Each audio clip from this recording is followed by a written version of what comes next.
విశ్వాస పోరాటములో ఎదురాయే శోధనలు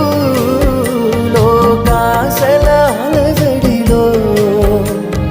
సడలితి విశ్వాసములో దుష్టుల క్షేమమునే చూచి ఇక నీతి వ్యర్థమని అనుకొనగా దుష్టుల క్షేమమునే చూచి ఇక నీతి వ్యర్థమని అనుకొనగా దీర్ఘశాంతము గల దేవా నా చేయి విడువగా నడిపించితివి దీర్ఘశాంతము గల దేవా నా చేయి విడువగా నడిపించితివి ఎడబాయని నీ కృప నన్ను